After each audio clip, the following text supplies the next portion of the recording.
এটা হচ্ছে চিকেন কবিরাজি।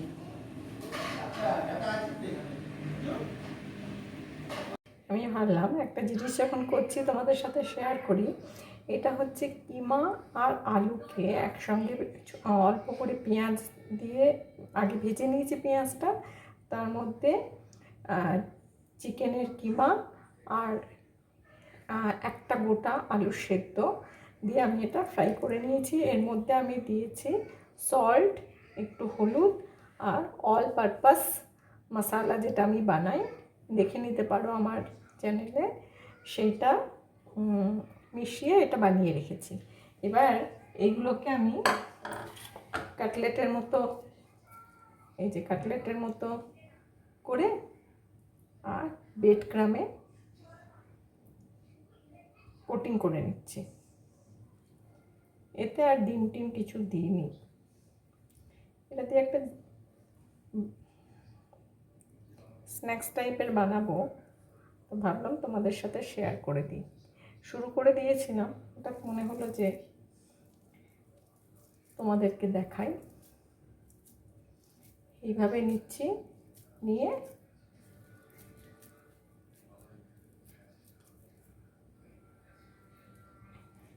এই যে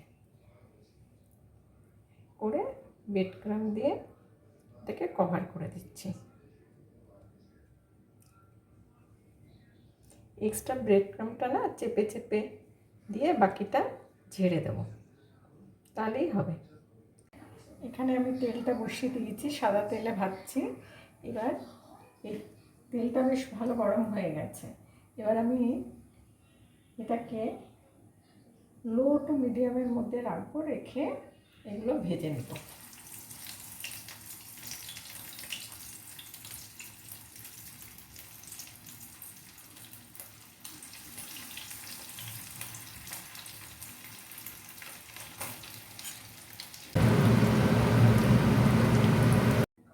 এই যে আমার সবগুলো আমি 6টা করছি, তো 6টা চিকেন কাটলেট ফ্রাই করা হয়ে গেল।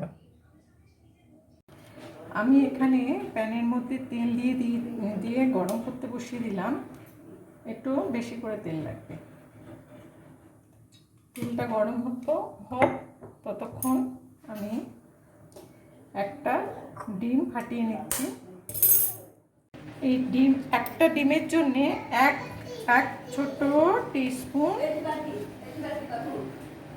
এই যে এক ছোট টিস্পুন কর্নফ্লাওয়ার নিলাম, নিয়ে এবার এর মধ্যে একটু সল্ট, অল্প করে সল্ট দেব। এই যে অল্প আমি সল্ট দিচ্ছি।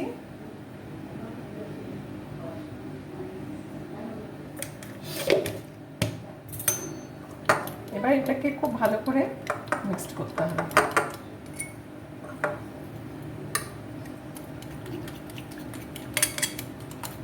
এটা করার জন্যে হাতটা কিন্তু এবার লাগবে, আর হাতটা খুব ভালো করে ধুয়ে নিতে হবে। নিয়ে এই যে গরম হয়ে গেছে, এর উপরে এইভাবে দিয়ে দিতে হবে, হাত দিয়ে দিতে হবে।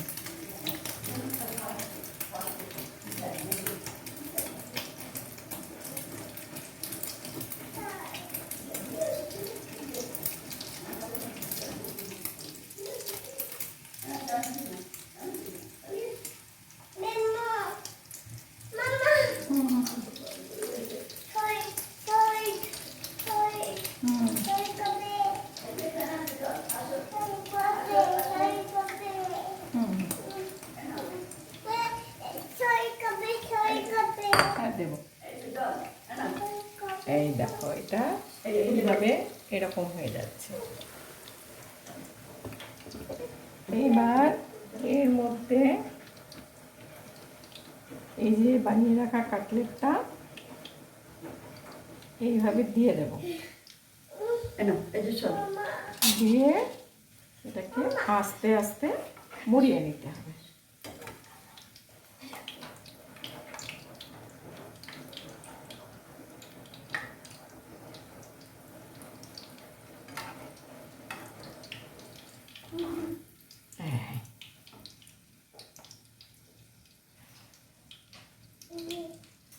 এই যে এরকম করে ডিমটা পুরো মুড়িয়ে নিলাম।